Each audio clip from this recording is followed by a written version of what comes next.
بافتقاري.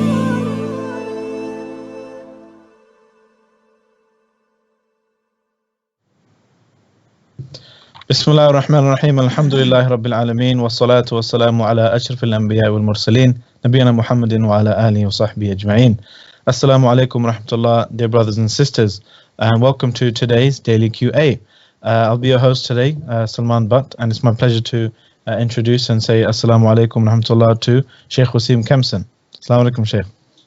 Wa alaikum salam wa rahmatullah wa barakatuh. How are you doing, Sheikh? How's Ramadan going? Very good, alhamdulillah. Very well. Barakallah.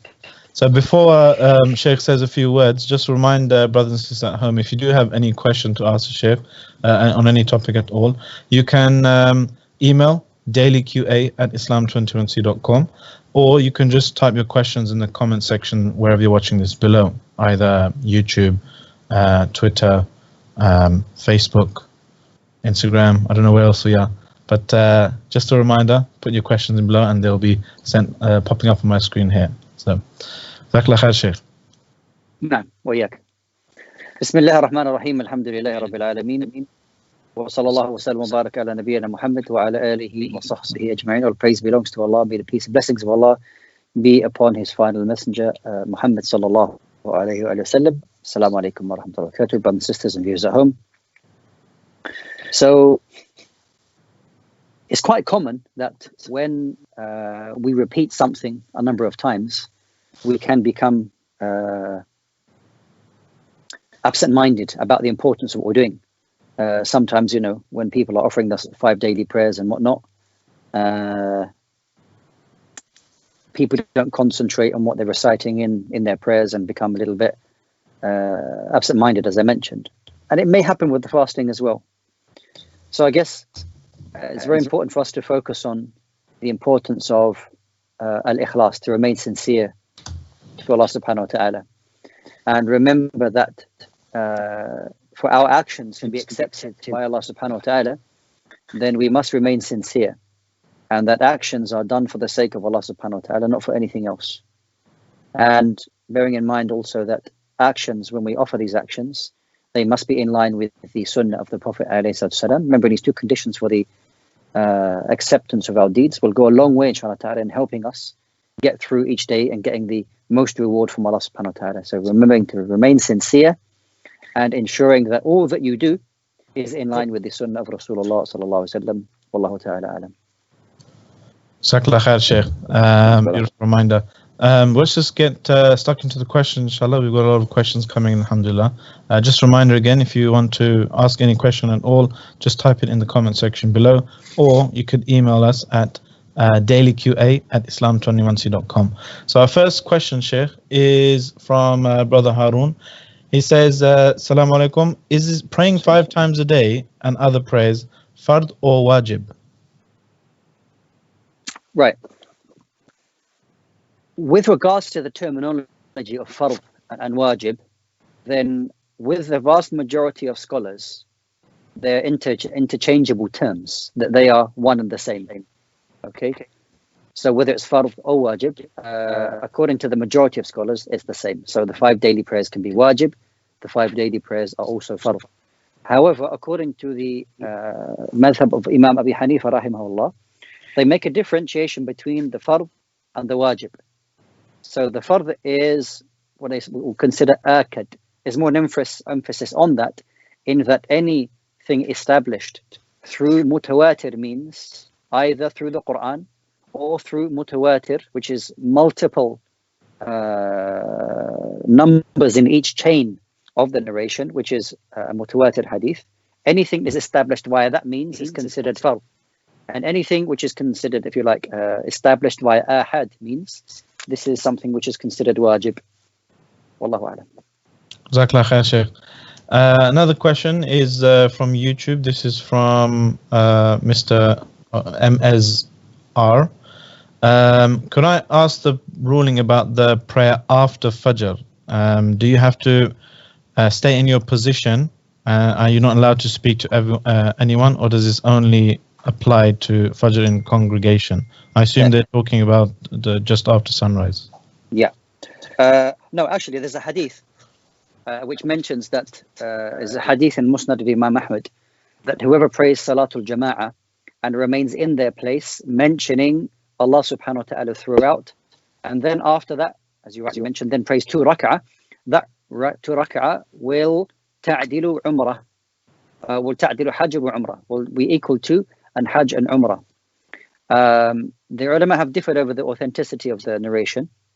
Some have deemed it to be weak. Others have said, no, it is hasan, it can be accepted. But if you do accept it as being hasan hadith, then a requirement of that is you praying Salatul Jama'ah in the masjid. Wallahu a'lam. Jazakallah khair, Shaykh. And what about in lockdown, if the masjids are closed? Yeah, so if it is the case at the moment that this is your usual practice, that every day you're in the masjid and you sit from the congregational prayer all the way to sunrise to get that reward, if the hadith is authentic, and you can't do that, you're prevented from doing that, then we hope Allah subhanahu wa ta'ala will reward you about that, what you used to do from your actions, inshallah ta'ala. SubhanAllah. Jazakallah khair, Shaykh. Next question is from the same person, MZR. They said, we're raising money to feed poor fasting people in Syria and Pakistan by selling cakes. Can we use sadaqah/zakah to buy the cake ingredients? Right, so number one, you can most certainly use sadaqah to buy the ingredients for cakes and whatnot. However, with regards to zakah, it is only allowed for you to use the zakah money if it is those recipients from the categories which are mentioned in Surah At-Tawbah. So if you're just selling cakes to people like who are not deserving of zakah, then it's not permissible for you to use that zakah money to purchase the ingredients for those cakes, because the cakes are not going to the correct recipients. Wallahu a'lam. So just to clarify, is that the people who are the cakes are actually going to, or the profits from the cake sales? No, what we're saying before you even get to profits, zakah money can't be used to buy those ingredients to make those cakes which are just sold to anyone and everyone.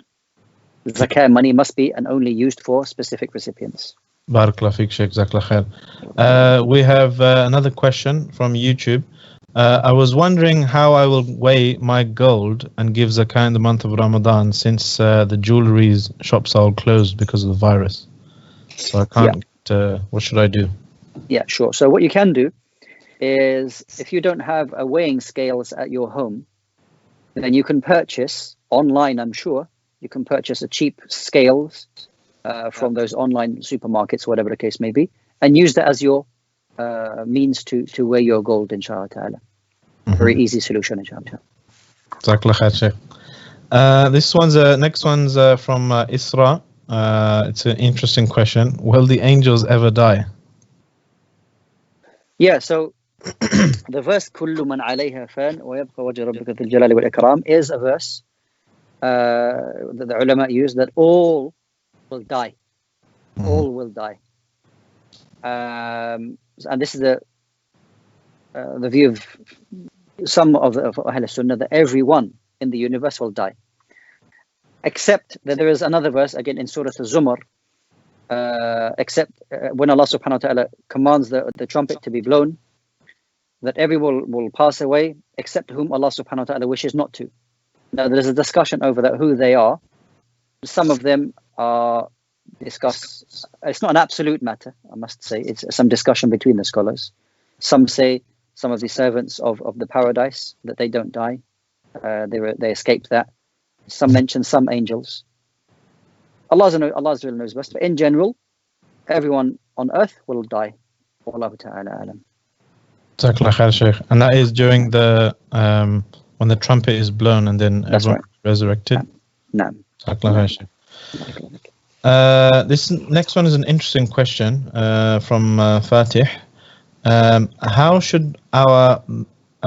What should our mental state be when we're making dua for this dunya? Do we believe that Allah will grant it to us? Because our mental state will affect our performance in attaining that thing. Okay, so Allah subhanahu wa ta'ala tells us a very beautiful verse in the Quran. رَبَّنَا آتِنَا فِي الدُّنْيَا حَسَنَةً وَفِي الْآخِرَةِ حَسَنَةً وَقِنَا عَذَابَ النَّارِ. give us the good of this life and the hereafter, and save us from the hellfire. So if a person makes dua for something in this worldly life, if you want to protect yourself from not falling into something which may cause you some problems, then you ask Allah subhanahu wa ta'ala that what you are asking for from this worldly life serves to benefit you in this life and ultimately in the hereafter. Okay, so if a person is, let's say, making dua for wealth, which can, destroy many people, but you ask Allah subhanahu wa ta'ala, oh Allah, grant me wealth so that I can spend it in your way, which will help me, of course, in this life, and inshallah, more importantly, in the hereafter. So by all means, make dua for worldly matters, but to help yourself, also make dua with that it helps you on your journey in this life into the hereafter. Wallahu a'lam. Ameen. Jazakallah khair, Shaykh. Next question here is from Usman.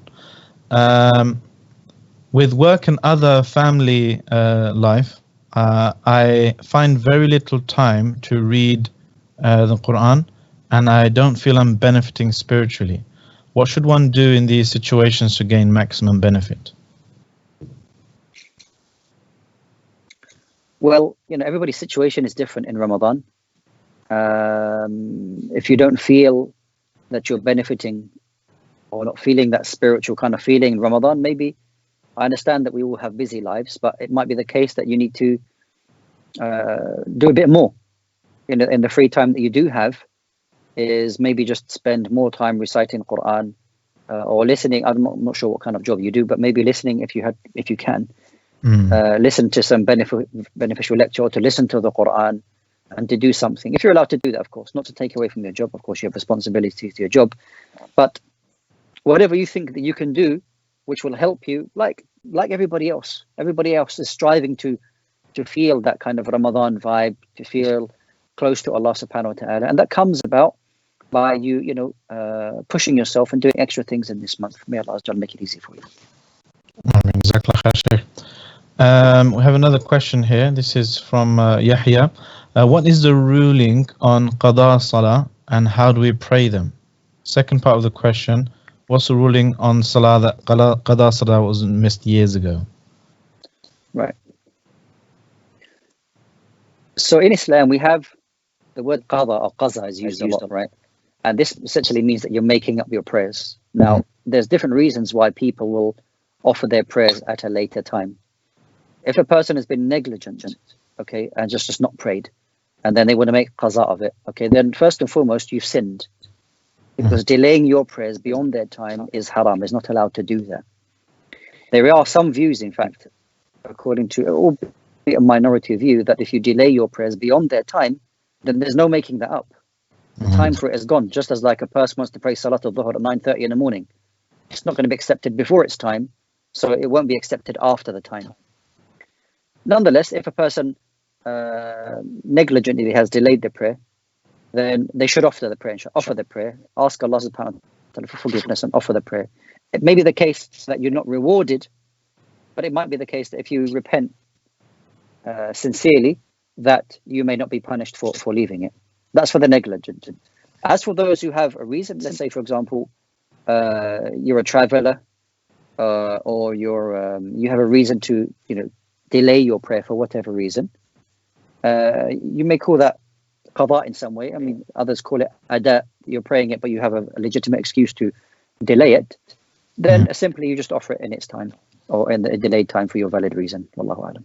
So what some people, just to add upon that, what some people might ask about is, say, for example, they wake up late and they miss Fajr. Okay. Do they just pray at that time, or do they wait until the Dhuhr time? Okay. Just for them? Okay, good. Okay, mumtaz. So if a person wakes up after Salat al-Fajr, and it's, let's say it's 8 o'clock in the morning, you've woke up late, 7:30 in the morning. The Prophet ﷺ told us in the sound hadith that if any one of you forgets or sleeps past a prayer, then they are to pray immediately, and that there is no expiation or making up for it, except that you do that, inshallah ta'ala. So you would be required to make up the prayer. Another common question is, especially with Fajr, do I pray my sunnah or not? Yes, you pray your sunnah. You pray your sunnah before, and then you pray your fard after that, inshallah ta'ala. Jazakallah khair, Sheikh. I'll just remind the brothers and sisters, if you have any questions, please do type them in the comment section below, either on YouTube or Facebook or Instagram, I think, and Twitter we're also streaming to. And if it's maybe a bit of a sensitive question, you can email us at dailyqa@islam21c.com. So the next question, Sheikh, it's a bit of a long one. I'll just read it out, so bear with me. Brother called Omar, he said that I need to buy a house as an absolute necessity for my family. Just a very basic one.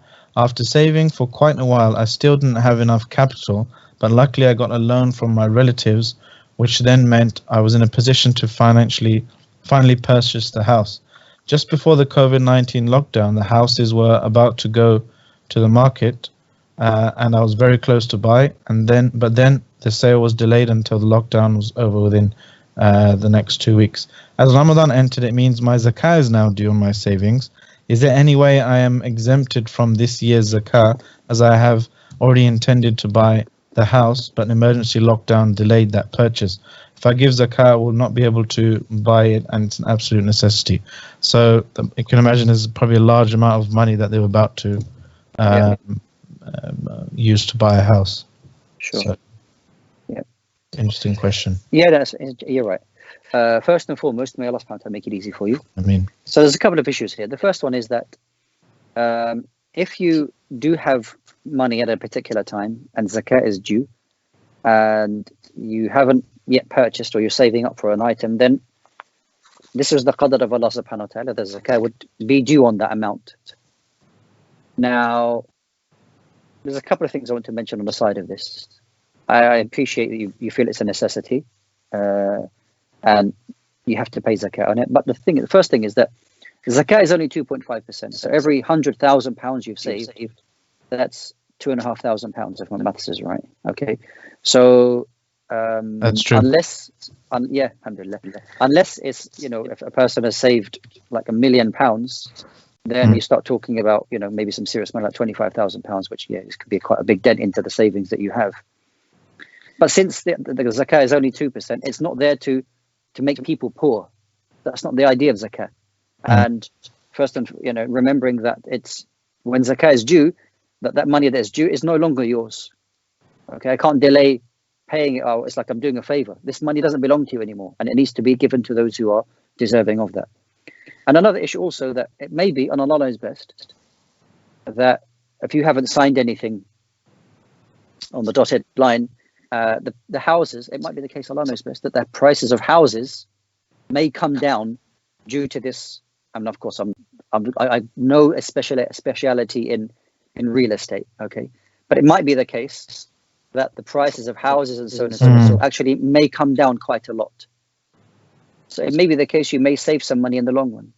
But nonetheless, this is something that Allah subhanahu wa ta'ala is testing you with, as we all face tests. So the zakah would be due, and I ask Allah subhanahu wa ta'ala to make it easy for you. Ameen. It's a good question nonetheless. Jazakumullah khairan. Yes.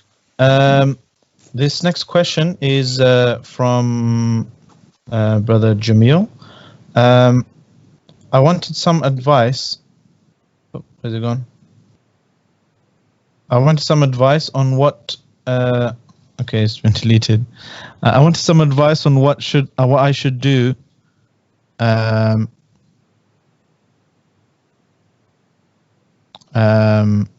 recently sold my house and I have quite a lot of money sitting in the bank. MashaAllah, tabarakallah. I wanted some advice on what I should do with the money. Also, if I purchase gold online, is not hand to hand. So what should I do? Any recommendations for buying gold rather than keeping our money cash, especially the world situation financially? Yeah. So during the time of the Prophet ﷺ, there was a companion who was looking after the wealth of some orphans, and they had lots of money. So the Prophet ﷺ said to this particular companion, so is that the zakah doesn't just every year kind of take away from their savings, why don't you invest it in something? So in general terms, I would say to yes, it would be very good for you to invest in something that inshallah ta'ala will bring some form of profit and benefit to you. As to what specifically, then I'm not in a position to tell you exactly what you should invest in. There are, alhamdulillah, specialists who are involved in finance, where they can give you professional advice in where to, place your money. I don't want to really be responsible for telling you, brother, go and invest your money in so and so place. You go ahead and do that, and then you try to find me. Okay, there's a big problem for me. So therefore, I would say to you, find a specialist in investments and so on and so forth who can give you some advice on that, inshallah. Jazakallah khair, good advice. And just to save my own neck as well, any any financial advice or anything given during this program is intended as advice only.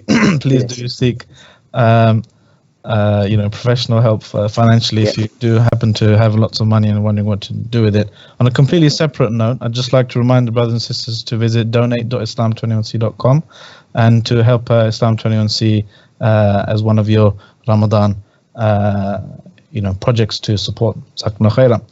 Another question we have now is from... this is an investment for the hereafter, right? Yeah, investment for the hereafter, alhamdulillah.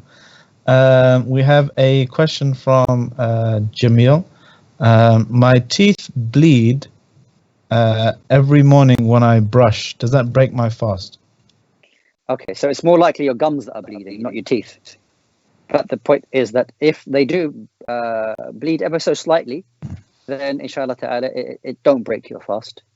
But on a side issue, if it's a continuous issue, you might want to go to a dentist to find out if there's a gum disease or if there's an issue. Mm-hmm. Maybe you're brushing too hard. Maybe there might be a side issue which you might want to look into, inshallah ta'ala. But it doesn't break your fast as long as you're not swallowing anything like blood and whatnot. You spit it out. Wallahu a'lam. Okay, Jazakallah khair, Sheikh. And on that point, a lot of people ask about actually brushing their teeth. Is that an issue during the fast, or? Yeah, so the use of miswak is permitted while fasting. So it stems from that. Does the toothbrush take the place of a miswak? If you don't put any toothpaste on it, then yeah, there's some similarity on it. Now, placing toothpaste on it places you at some risk. That you may swallow it. If you can minimize the amount of toothpaste that you're going to use and thoroughly rinse your mouth at the end, inshallah, it's permissible. But remember, just to really minimize the amount that you're going to use and thoroughly rinse your mouth at the end, inshallah, it's allowed. Wallahu a'lam. Jazakallah khair, Sheikh. And also just a reminder, if you're just tuning in, the way you can get your questions asked on air is just type them in the comment section below on YouTube and Facebook. And if you want to email us, you can email dailyqa@islam21c.com. Our next question is from Mr. H.A. It's a very simple question. Is Witter obligatory? According to the majority, it is a highly stressed sunnah that is not befitting that you leave it. There's a minority view that it is wajib, but they all agree that it is a type of salah that really shouldn't be left. In fact, Imam Ahmad rahimahullah, if he knew that a person would consistently leave Witter, then that person's testimony wouldn't be accepted. This is how they saw the importance of a Witter. So even if you don't take the view that it's not wajib, I'm not going to do it, even if you pray one rak'ah, okay, which if you want to recite Surah Al-Fatiha and Qul Huwallahu Ahad, it won't take you more than a minute and a half if you really want to pray quite quickly, if you like. So it's not befitting for the believer to leave it. There's a big discussion amongst the scholars whether it's wajib or not, which I'm not in a position to kind of give the answer which solves all this discussion. So I'm not in a position to do it, but really you should offer it. Wallahu a'lam. And the bare minimum for that you're saying is just one rak'ah? That's sufficient. Yes, you can pray Salat al-Witr, one rak'ah. Wallahu a'lam. Okay. Jazakallah khair, Shaykh. Especially if I would just maybe add to that as another question, a sub question. That is, if people are in the habit now of waking up for suhoor just before Fajr, is it advised for them to wait to pray their witr then, or just before they go to sleep? So the Prophet ﷺ told us in a sound hadith to make Salat al-Witr your last prayer of the day. So if you pray earlier in the night and you don't intend to pray later on, then you pray your witr after your Isha and after some raka'at of Taraweeh. Then you pray Witter. If your intention is to pray later in the night, then obviously you would delay Salat al-Witter to the very last part. Wallahu a'lam. Okay, Jazakallah khair, Sheikh. There's another question here from Asif, I think. It's spelled Asfi, but if her name is Asfi and I pronounce it Asif, I apologize. Can a person be an Imam when they're praying if they don't have a beard due to the lockdown because people are being... Yeah, sure. Yeah, so a beard is not a condition for you to lead people in Salah. So if you're at home and you want to lead your family in Salah, and if you shave, then okay, it's a separate issue. But by all means, you can lead your family in Salah. May Allah subhanahu wa ta'ala increase you. Ameen. Jazakallah khair, Sheikh. We have another question here. Is it more rewardable to do good deeds in the days or the nights of Ramadan? Okay, so... And a sub question, just for example, imagine somebody is planning to get through the X number of pages of Quran or juz a day. Is it better for them to do it while they're fasting or in the night, on the last third of the night?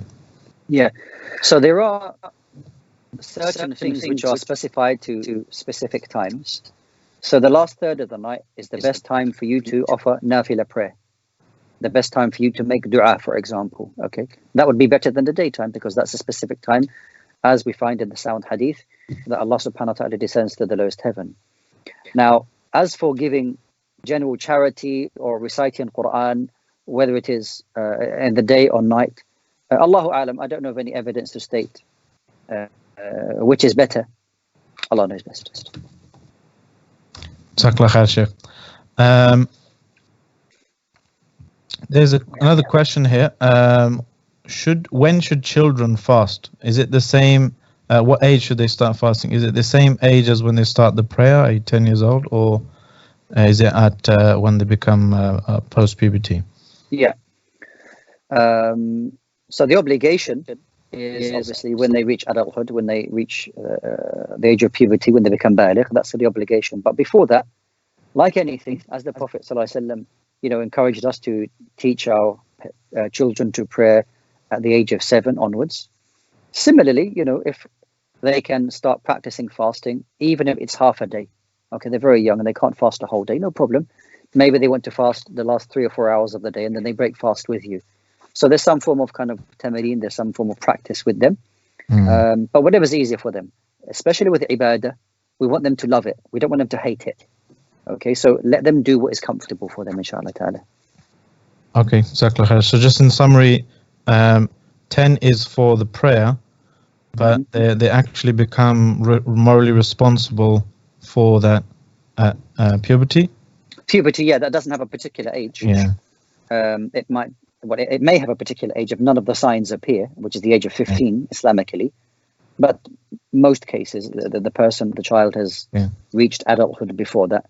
Yeah. So would the parent then be sinful if the child isn't praying and fasting when they're like just before puberty, if they're not doing the encouragement and pushing? Okay, so good. So with regards to Salah, the encouragement that the Prophet ﷺ gave to us as parents from the age of 7, and then really to emphasize it even more when the age of 10, if you completely abandon that, meaning that you're abandoning your responsibilities towards your child, there may be accountability to Allah subhanahu wa ta'ala for that abandonment of your responsibilities.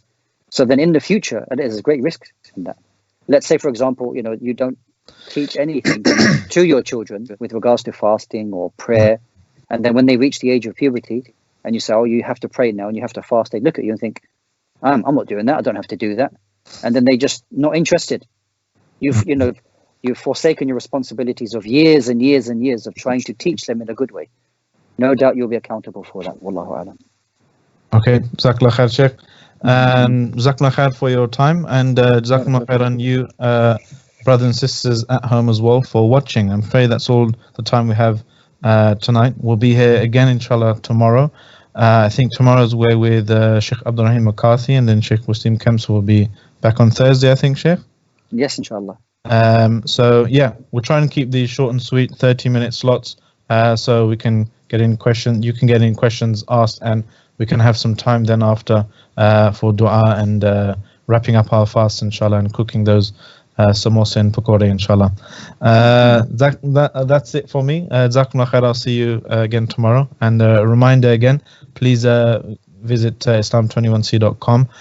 Check out the online masjid project as well, onlinemasjid.islam21c.com, the prayer times calculator, and of course the older donate.islam21c.com as well. Keep those pages bookmarked. That's it for me. Assalamu alaikum wa rahmatullahi wa barakatuh. دعائي وابتهالي شاهد لي بافتقاري